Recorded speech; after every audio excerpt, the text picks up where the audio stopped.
people throw the term offer around. What does an offer mean, and what do you mean by like it's almost the most important thing in that part? That's a great question. I think most people start off offer is like price and like what it is that you're selling. Like, yes, it is price, and price is a huge point or a huge part of it. But offer is really how you package it, and it's not just price; it's a lot of things. I actually have a video that I'll be putting out about this, but the point is how you present it. So, for example, if you we've seen brands increase their price and go from selling one to just saying, "Hey, buy one get one free." And even though like it's the same price or maybe a little bit more expensive, it's just more perceived value. And so we've done that with a lot of brands where we would just come in, they don't have any offers, and we'll just implement on a landing page. And again, this is for our landing pages for your website. That's your home base. Do what you want with it. But for us, we're focused on building landing pages with specific offers. And so we'll implement like a buy two, get one free. And what that does is that bumps AOV, it bumps perceived value. So when AOV goes up and conversion rate goes up, or at least conversion rate stays the same, you can scale more. So buy two, get one free is like an offer that we run all the time. Or even just throwing in things like, for example, if you have complementary products, you can throw them in as well to add more perceived value. Another thing that we do as well, because again, it's not just all about the price point and the offer, even though that is really important. It's also about how you package it. So do you have any risk reverse? Like a lot of people just say 30-day satisfaction guarantee, but how can you go deeper on that? How can you make that more branded? How could you maybe, even include stats? Like there's a really great brand called Norse Organics, and they have an incredible page that says like 96% of people get results from this or are acne free from using our product, right? Makes me feel a lot more confident it's going to work. Another thing that they do is they have, hey, we've sold out 12 times in the last year. It's not guaranteed. So scarcity, like implementing that stuff, right? And then even going back to the Hermosi, speaking of him, his offer equation, like just looking at that and trying to break it down. How can you increase the perceived likelihood of achievement, and then also how can you remove any risk or effort or time delay and that kind of stuff. So having fast shipping or just packaging it and giving like free shipping for certain orders above AOV. So offers is a lot of different things. I know I just went all over the place with that, but just understand it's like look at everything that comes into kind of the purchase decision. Price is a really big thing, and that's where I think a lot of people, as a final point on this, and then I'll shut up, is the idea that people think high AOV is the best, where it's actually not true. Like I would take a $30 AOV and a 10% conversion rate over a $300 AOV, like and a 0.5% conversion rate, because it's about your revenue per session, or for a lot of nerds, profit per session, because conversion is the biggest thing. I could sell something for $1 million, but if nobody buys it, it doesn't matter, right? But if you can find the sweet spot between your price point and the amount of people that actually buy it, that's where all of the gains are made. And so many people just get stuck in like, I have to have 80% gross margin and I have to charge this. It's like, no, you don't. Just do the math to figure out if 100 people show up and only one person buys it, and you have 70% margins, okay, well, let's just go down to 65. And then when we have another 100 people show up, 3 of them will buy it. And now you're actually making more money. And then if you're playing the LTV game, well, now you're making a lot more money. So that's the biggest thing. I think when it comes to offer, know your numbers is my biggest thing I would tell you. And then from there, look at everything else that contributes to it. The scarcity factor, the risk reversal, and again, just likelihood that it's actually going to work. Okay. The way I or what I kind of take from that is there's two main things that you can look at. So one is the positioning, so the scarcity, urgency, how do you market that on the page? But then it's like, what are you actually giving people? So whether it's a, buy one, get one free, whatever.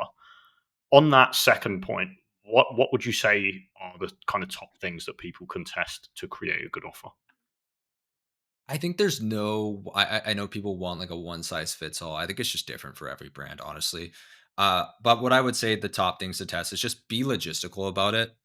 Like for example, we see people where maybe you have a really good example is like a humidifier. We actually have this brand that we work with that sells humidifiers.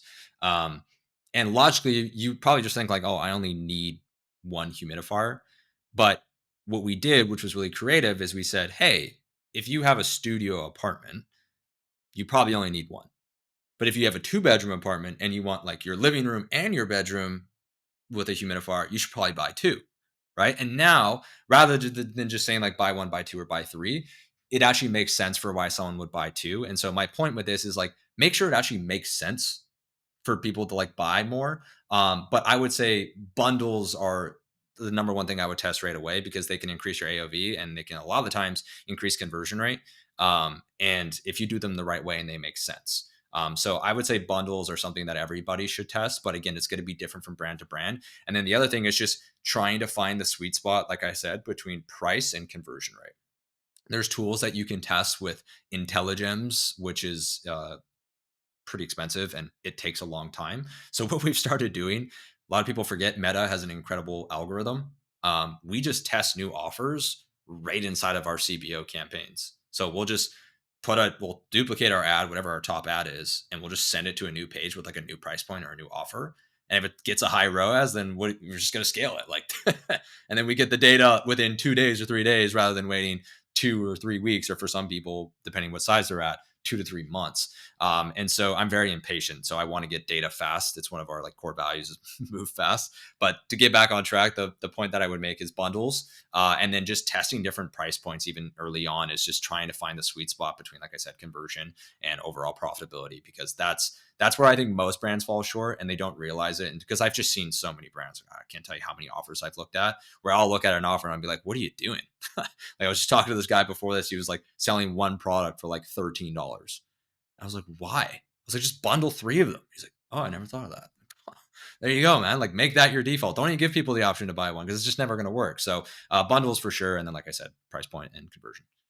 Okay. And what are your thoughts on including in bundles like digital products and kind of other things like that that don't have a marginal cost of goods sold?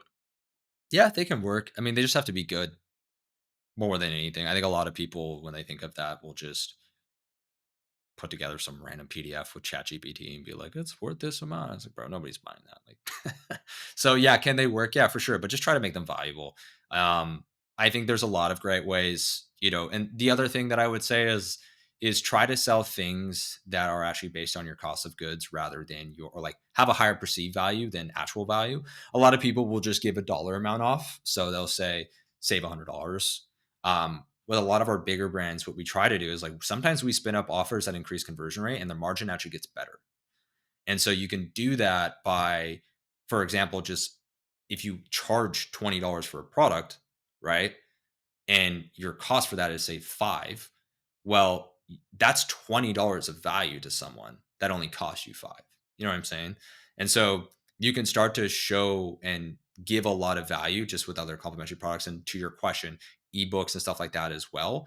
But just keep in mind that they have to be good, like they have to be quality. And is somebody going to make the decision to buy or not based on an ebook? Probably not.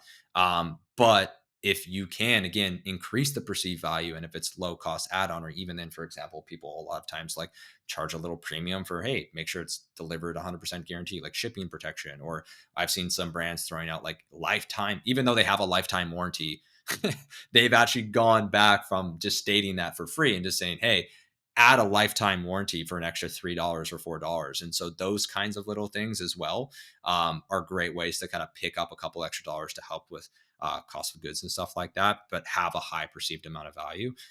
So yeah, there's, again, not to get too off track, but to your point, ebooks and stuff like that can work. They just have to be good. But I think there's a lot of ways to add perceived value through your other products. And if you make the right complementary products, it could be a really great way for you to increase AOV, increase margin, and scale a lot further. Nice. Okay. Can you give us or the audience maybe three offers that you see that you like the look of that they can go check out? I think Norse Organics, if you guys look them up, and there's a really good tool that we use, it's called Atria. And what that allows you to do is go in and actually, it's like foreplay ad spy type of thing. It's the same tool. They're just, Atria is a little bit cheaper, I think, but because it also includes like motions stuff. But anyway, you can go and search up a brand and you can see their top LPs. And this is where I had a bit of a breakthrough is I noticed every like 8 and 9 figure brand was all running LPs. Like 90% of them, their top ads or their top traffic landing point from Facebook was an LP because it's like you're dealing with a new customer that knows nothing about you. So that's how we found a lot of these brands. But Norse Organics is a really great one. They have this really good LP that's just all testimonial driven, which is super sick. I think Miracle Brands, so try.miracle brand.co, I think it is another really good LP that is like a 6 reasons why listicle that helps people understand their product and can actually go, you'll see their offer. It's another really funny one because if you go to their homepage or you go to their website, it's they've got the product for like $180, and then you go to the landing page and it's like 110, and they have like 8 things for free. So I think those two are really good. And then another good one to just keep an eye on is like Javi Coffee or Rise. Like those guys have really good offers. And I think anytime you look at the bigger brands, I wouldn't say just copy their offers, just be observant. And I think that's the biggest thing is you do have to copy and paste first, but the people that we see like really scaling, especially in Evolve, is the ones that actually understand and see the strategy behind it, and then they can take that and apply it to their brand. But I would say those two for sure, and then taking a look at some other brands through Atria, any brand that you can think of that you like, go and check them out on there, and you'll probably find their top LPs and see what they're doing from an offer standpoint. Okay. And would you say that, brands should be testing new offers monthly or kind of on an ongoing basis? I think so. I mean, to be honest, we had this brand that we brought on a couple of months ago. Last month, we built 20 landing pages for them, and I don't think most people will build like one landing page, like they'll copy and paste one listicle and be like, oh, landing pages don't work. It's like, imagine if you just tested one ad, or imagine, you sent one email campaign and it didn't work. Like, email doesn't work. It's like, come on, man. So I would say you could test them monthly is fun. But again, it just kind of depends. Like if you find an offer that starts hitting and starts ripping, try to think like I kind of go off of gut. It's like, can I make this better, or do I think I can make this better? Or if something new, you have a new complementary product come out, or you have a new idea, like test it. I don't think there's a right number, and I try to give people some kind of like, a lot of my answers are very like not exactly what to do, which I apologize for. But I would say, yeah, if you can test one or two, but it also depends where you're like, if you're stuck and if you're super plateaued, I definitely look at offer, and I would start testing offers for sure. But if you're scaling and ripping, I would just look to optimize creatives and just better customer journeys and the natural like more CRO stuff. But you could test offers as much as you want. I'd say for most of our brands, we probably test like one or two a month. Okay. And then you've obviously brought up landing pages quite a bit. What is important? Like, what are the key levers on that side of the offer? I think a lot of people think it's everything to do with like the design and this element and that element and having this timer and all that. And those things can work. But for me, it's really three big things. The first one is above the fold. And if you don't know what above the fold is, it's when you load up the website on your phone. It's like, what's the first thing you see without scrolling? That's above the fold. That needs to be extremely dialed. That's almost like your hook in an ad. It's like the first 3 seconds, same thing on the LP. So dialing that in and making sure that gives the user a reason to actually scroll and go down and learn more. I see so many headlines that are just unclear and trying to be clever. It's just be clear, tell people what they want to hear, and give them a reason to keep going down. And then the other thing that I would say is it's all about messaging, man. I've seen hideous pages, what like you would look at them and be like, there's no way this converts, and it's just absolutely crushing because the messaging is so dialed in. So the better that you can write, copywriting is still, I know it's this skill that so many people think is going to go away with AI, which I think there is to an extent. But if you don't know what good copy is, like the people who really cook are the copywriters who are good that use AI. Like those guys are they're balling right now because they know how to talk to the AI and they know what a good output is. Most people don't know what good copywriting is. And so they just copy and paste whatever GPT or Claude throws at them, and it's just trash. So it's like messaging is super, super, super important. So having a really good copywriter or someone that understands how to keep attention is the most important thing. I don't care what other things you add. If the messaging sucks, the page isn't going to convert.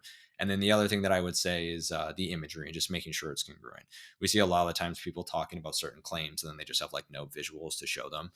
So I think the visuals elements that you put on the page are super important. And then after that, design and all of the bells and whistles can come in with like the timers and this and that. I think a lot of people get caught up in, hey, what's better, a red button or a green button? Where it's what's really going to convert is, again, the offer like we've just talked about, or the messaging and the visual components. You wouldn't believe how many people run or build LPs and it's like their product carousel. And again, this kind of goes into like the above the fold.